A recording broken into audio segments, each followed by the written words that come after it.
this is, in fact, and the reason I wanted to mention that is this is in fact my, at least my second international charter, and there's probably been others that I don't even remember, the Sundsvall Declaration, things like that.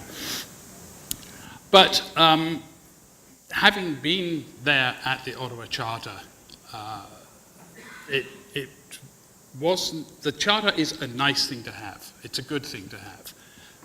But as my title suggests, it's not the end. And it was Winston Churchill who gave me the line that I'm taking off from in terms of this presentation. This is merely the end of the beginning. And in fact, we're now moving into that middle phase, and this is when the real work starts. So the charter is a great thing to have, but then the question is, what comes after the charter? So what? What are we going to do with it? You know, you could frame it, put it on your wall, look at it for a few weeks, and then forget it. Or you could decide to do something with it, and what can we do with it? What's next? What lies beyond the charter? Because the charter, as I say, that's the end of the beginning. But now we have to translate that into action, and that is going to take some time. In fact, it could be, as it has been with the Ottawa Charter, that it's going to take your lifetime. It's pretty much taken my lifetime, and I would have to say that while we've made some progress in the area of many of the things that were talked about in the Ottawa Charter, we even now, almost 30 years later, still have a long way to go. So these documents are important, but they have, if they're taken up seriously, they have a lifetime that may exceed your working life. And that's, I'm going to talk a bit about that later on, because that's actually a rather tough thing to contemplate. Now, I'm a futurist. I'm a health futurist, not a biomedical futurist. And most health futurists are actually medical care futurists. They don't actually think about the future of health. They think about the future of disease and treatment. But I actually think about the future of health and have done for a long time. And I've always said as a futurist, because for a futurist, 25 or 30 years is kind of short to maybe medium term. Long term is 50 to 100 years or beyond. Some go way beyond that. So I've always maintained that some of the stuff I'm working on, I will not see the results of that in my lifetime. And I think we need to take that perspective. You need to look back sometimes and realize both how far we've come and how long it took us to get there. And also what we can learn from that history. So also another point about futurists, incidentally, is that all good futurists are good historians. Because if you don't know your past, then you will not be able to shape your future. So we're now at the middle. We're now at the point of putting the Charter into policy and practice. And I'm actually going to be picking up from Mark Duris lots of P's in my presentation. He had 8. I have another half dozen or so to add to that. And the first 2, Mark, are policy and practice. And that's where we need to go next. So we're a long way from the end. One reason we're a long way from the end is that this middle phase beyond the Charter is not about simply health promotion in universities and colleges, although it is that, but it's about making universities and colleges fully health promoting institutions, which means their impact on the greater world within which they are embedded. So it's not just what we do on campus or in our organizations, in isolation. What we're going to have to do is much bigger than to merely, and I say merely in inverted commas, merely change universities, transform universities. Because we know that they are a long way from that. And in the last couple of days, we've heard a lot of ways, although we've been talking about health promoting universities, inevitably what we talk about is all the ways in which universities are in fact not health promoting, because we're trying to fix it. Unhealthy buildings. Now, this room, no daylight. No windows, no views to the outside. You could be in any city, in any place in the world, pretty much, and you wouldn't know where you were. What's the air quality like? Don't know. It's indoor air. Indoor air, lots of carpeting. How good is this carpeting? How much pollution is it putting out? I don't know what type of carpeting it is. Hopefully it's low emission. If this is a LEED building, it would be, and it probably is a LEED building, because a lot of universities have done that. But the point is, and people forget this, in North America today, we spend 90% of our time indoors. We think we're outdoorsy people. We live in a beautiful part of the world and we spend a lot of time outdoors. We don't.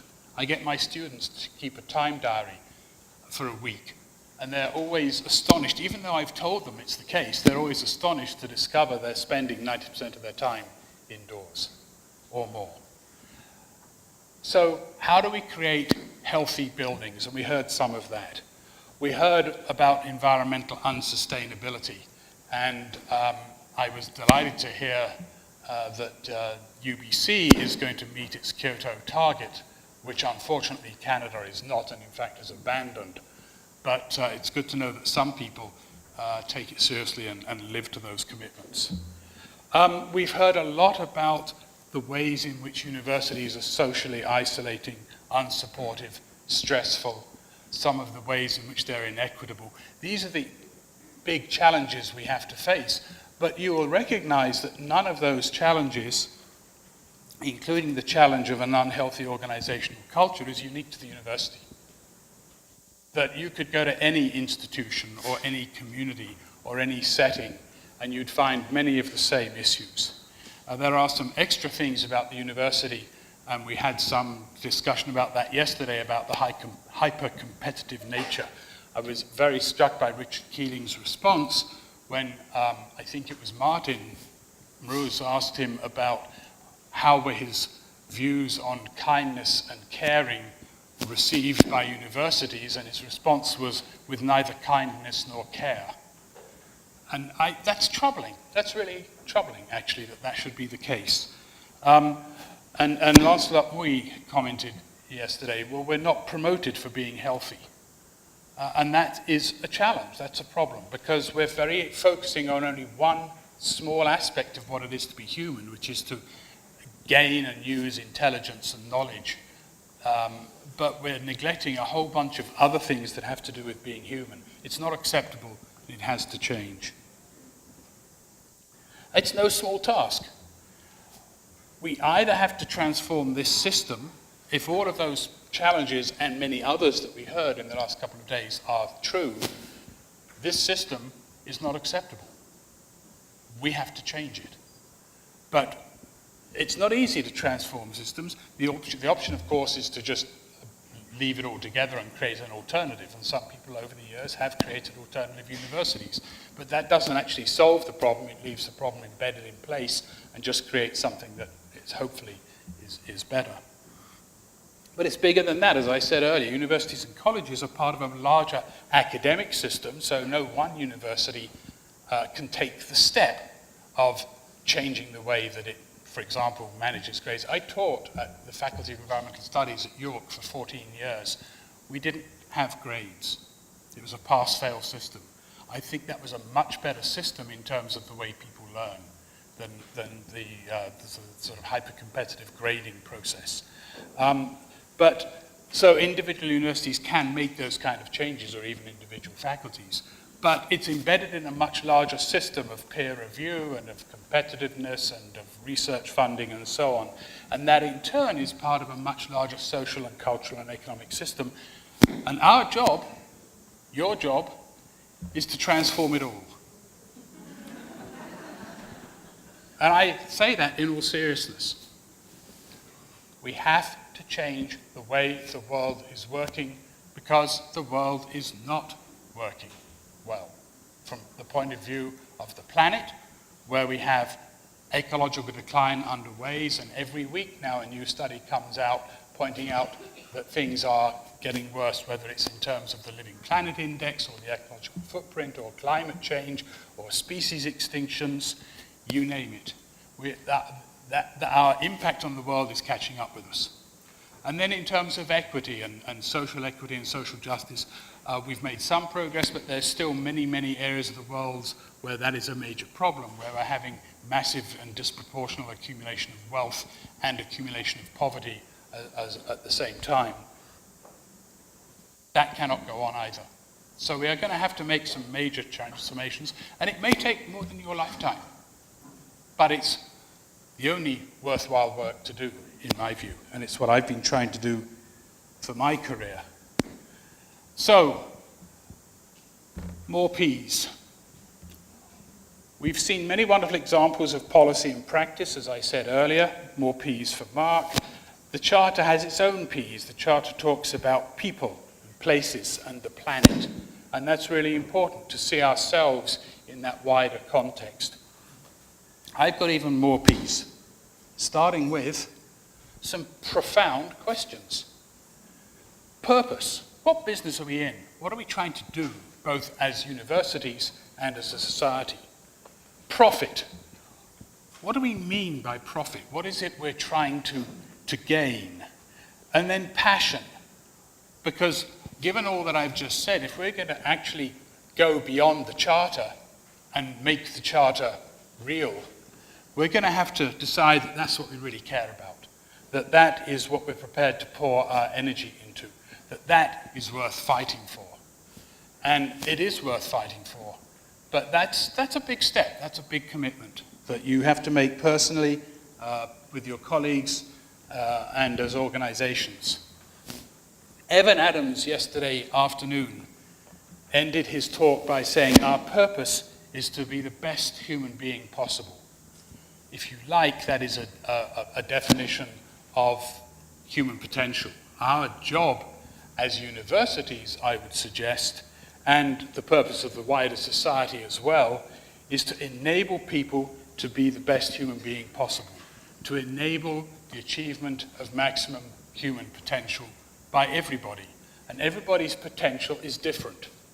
So there's no uniformity in this. Everyone has different potential that they could achieve, but we should be trying to enable everyone, and that means everyone, to achieve their best. That's what we should be doing. So it's about human development, and that human development has to be humane. Again, one of the words I was hearing yesterday, and it came partly out of what Richard Keeling was saying, is about compassion. Where's the compassion in our universities? How compassionate is our society, is our community? How humane are we to each other and to the students who we teach, or the colleagues that we work with, or the staff that we employ? Often we're not anywhere close to being as humane as we should be.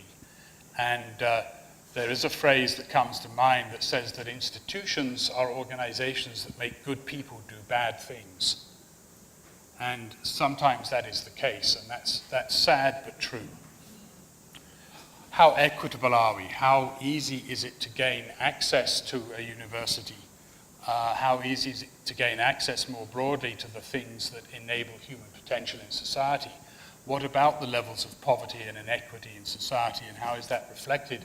How well do we pay our own people? How well do we treat them? How equitably do we treat them? And it's not just about income, but about all the other aspects of inequality, gender inequality, and so on, that we have to deal with. Racism, colonialism, the legacies of that in Aboriginal people in Canada. And then sustainability, which you've heard about a fair bit. So I'm not going to keep pushing on that issue, but we know that that's fundamentally important. So you can't enable human development if you're not enabling humaneness, if you're not enabling equity, if you're not enabling sustainability, and if you're not enacting that in your own university.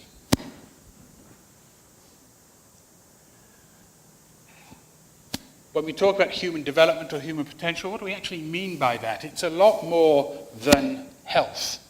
And I sometimes think that we get a bit hobbled by the conversation around health. As someone who's been involved in healthy cities and healthy communities for many years, I've tended to try and talk more about human development, particularly when you talk to municipalities. If you talk about health, they go pretty much immediately to health care.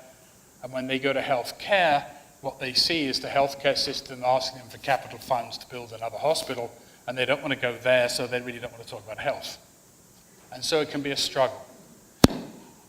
And in any case, I've always believed that health is part of this much bigger picture of human development. So we need to talk about what it is what does human development mean for us, and what does it mean in the university? Is it these things? Is it more than these things? This is just a list of some of the things that come to my mind when I think about what fully developed human beings might be. But these are the things, and it's not just about how many papers did you publish, or how many grants did you get, or how much do your students love you, or hate you, or dislike you.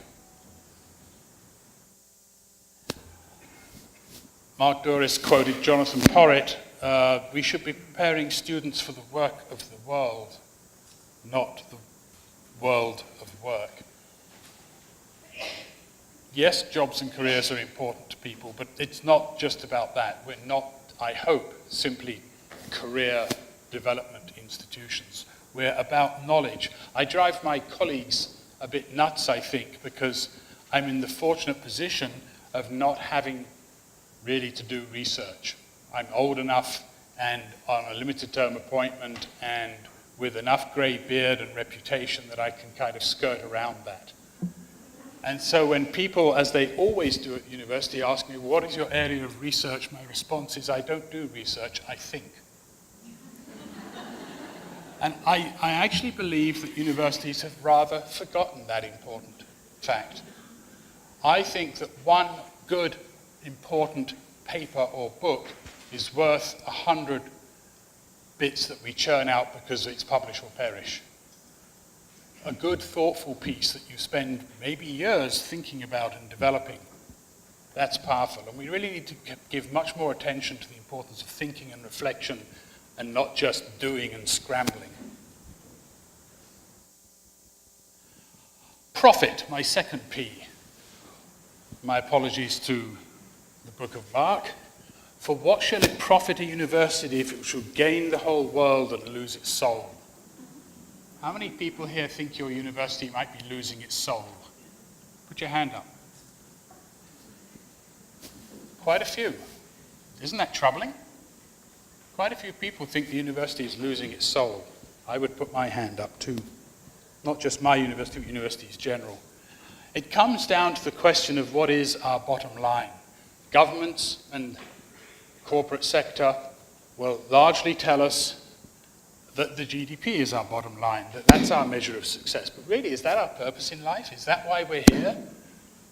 Were we born, were we raised and educated so that we could contribute to GDP? Is that all that life is about? I certainly hope not. The UN Declaration on the Right to Development, 1986, interestingly enough, the same year as the Ottawa Charter, said the human person is the central subject of development. GDP, and I don't have time to go into it, but GDP, the only thing that one can say about that, remember the word is gross domestic product, the only thing one can say is as a measure of progress, it's gross.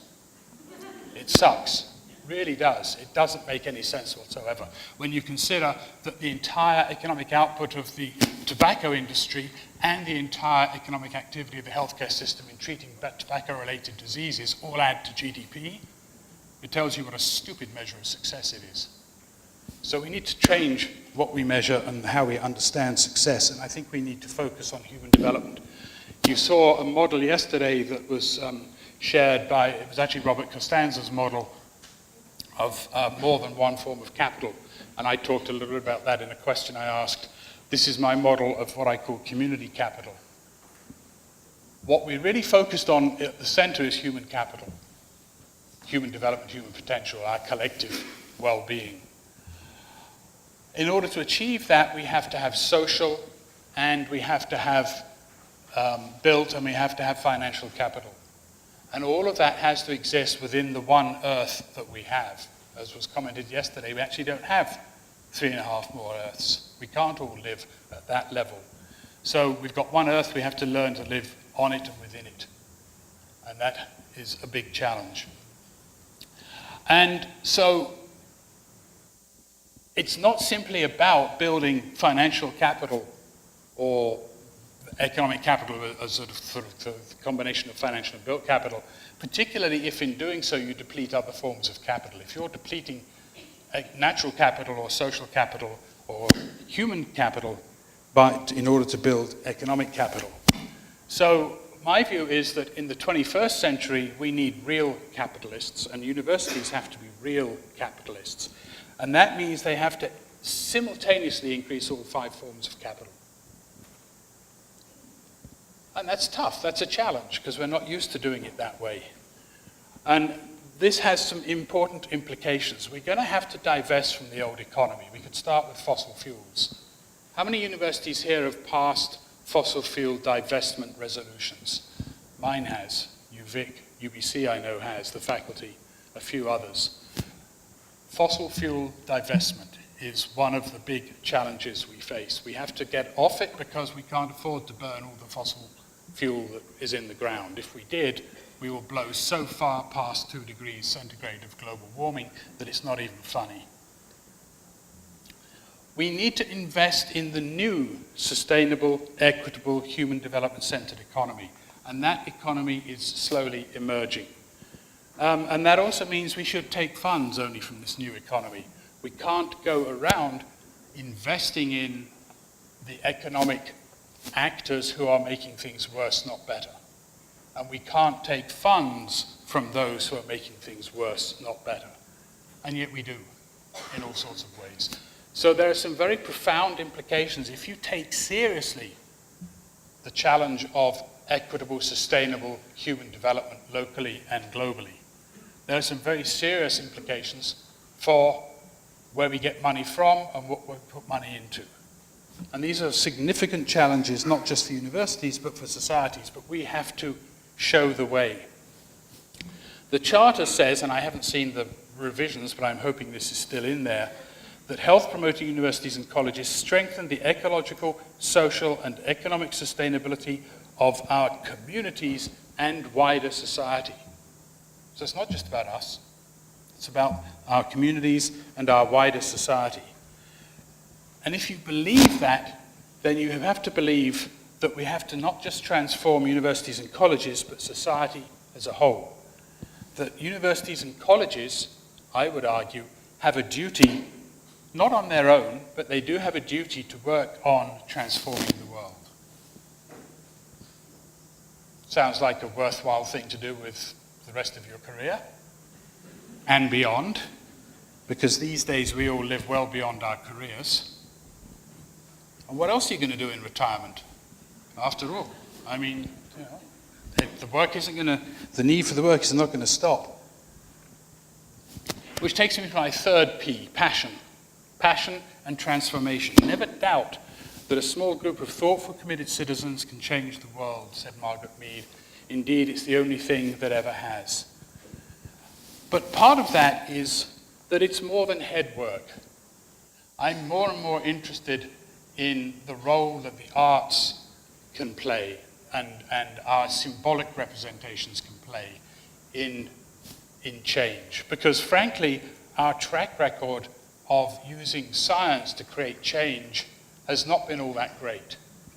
And we have, for example, a federal government that ignores the science, which is very clear on climate change, that ignores the science on how asbestos is a health hazard, that ignores the science on the health and social benefits of safe injection sites.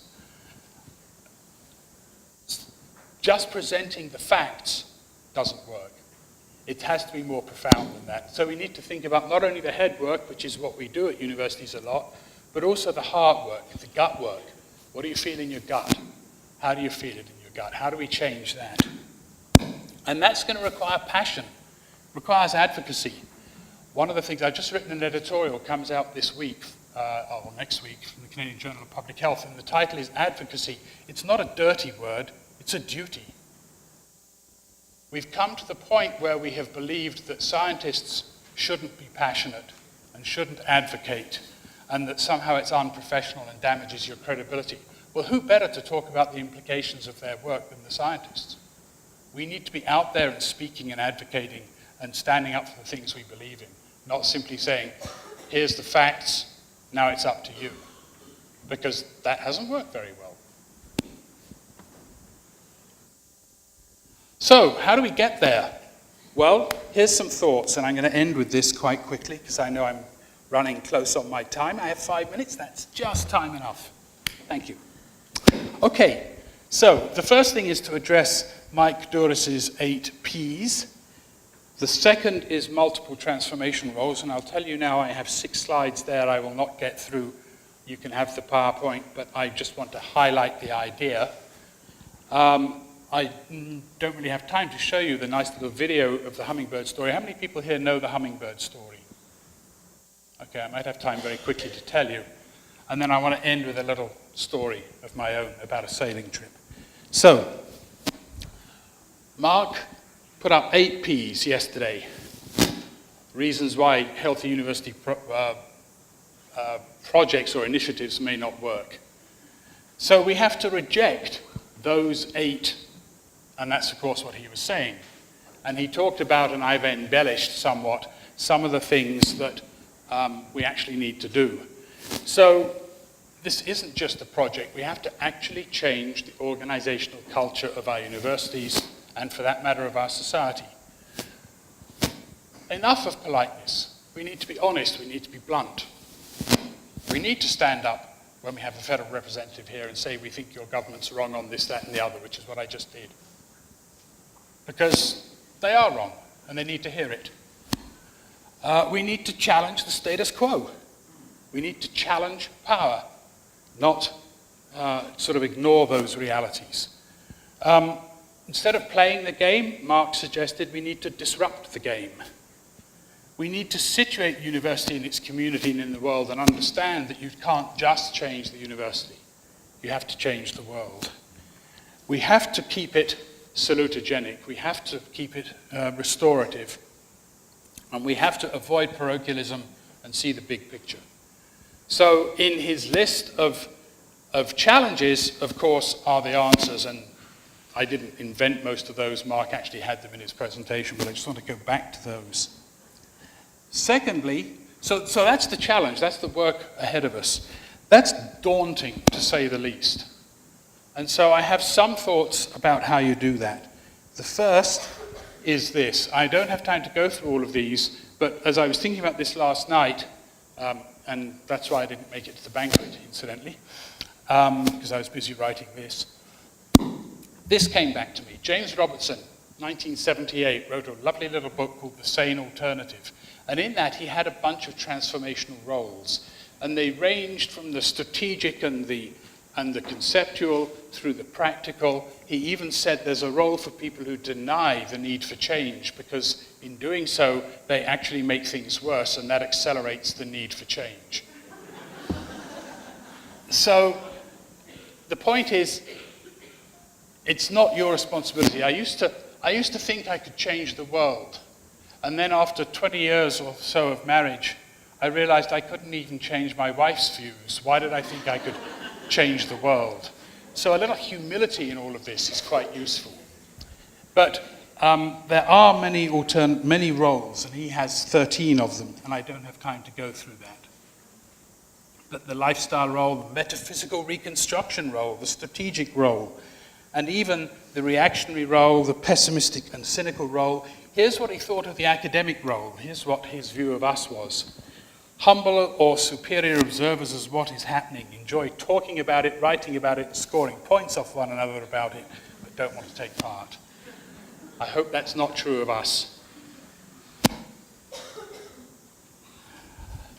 The hummingbird story, I don't have time to show you the video, but the story in a nutshell is about a forest fire and all of the animals standing around watching it, except for the hummingbird, which is going to the lake, getting a little tiny sip of water, going to the fire and dropping it on the water. And the animals say, what's the point of that? You're not going to put the fire out. And the hummingbird says, I'm doing what I can.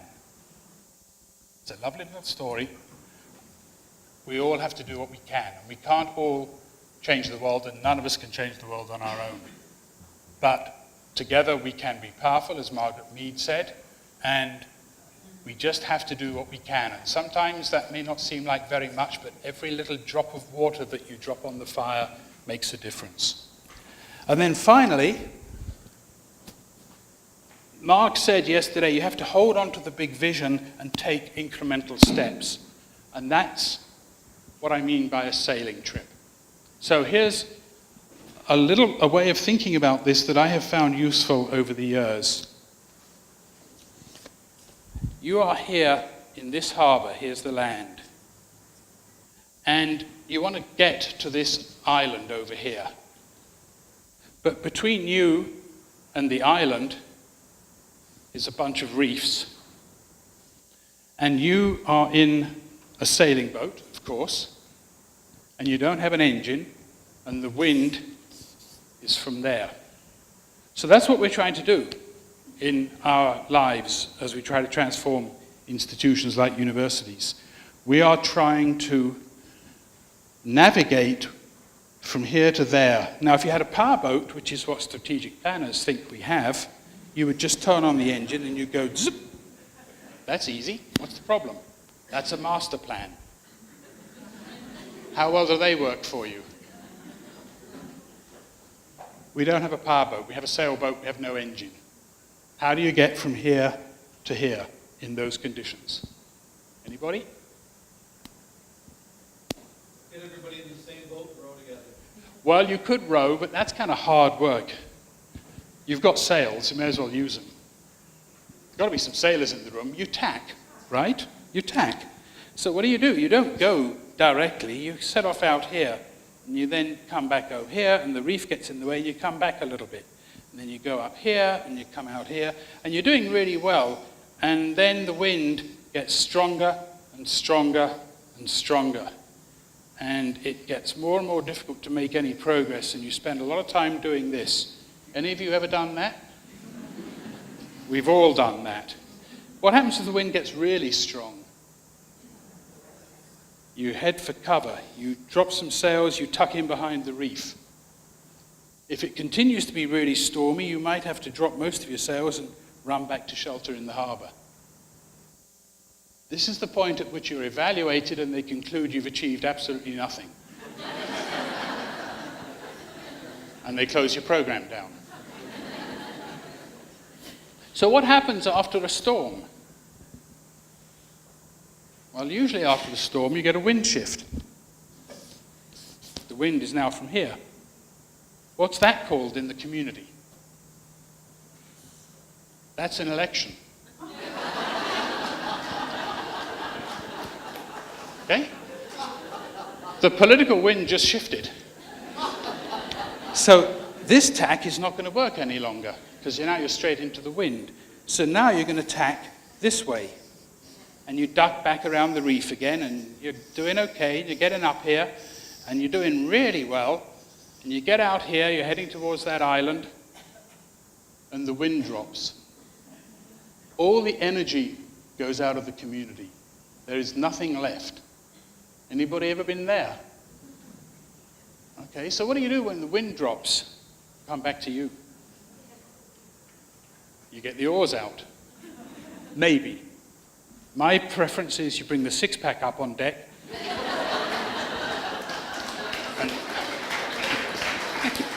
and you wait for the wind to come back. Sorry? Yeah, if it's a big boat, bring the keg up, yeah. Okay, so finally, the wind comes back, and guess what? It's in exactly the right direction. Except that now the crew, or the owners, or the captain have decided we actually want to go to this island over here.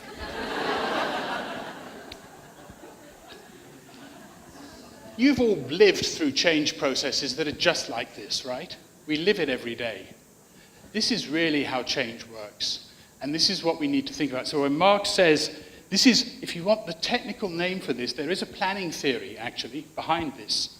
And the planning theory is the theory of vision-directed or goal-directed muddling through. That's a serious planning theory. And it's actually true. It works pretty well. I've done this all my life with some success and some not such success. And there's all sorts of other things in this story. You have to have a captain who can manage the trip and the crew. You've got to have a crew who work well together and are trained. You've got to have a navigator who knows where you're going. You better have a lifeboat just in case. But the key thing about the trip, and the whole point about sailing, is to enjoy the trip. So enjoy the trip of transforming universities and transforming the world beyond the charter. Thank you.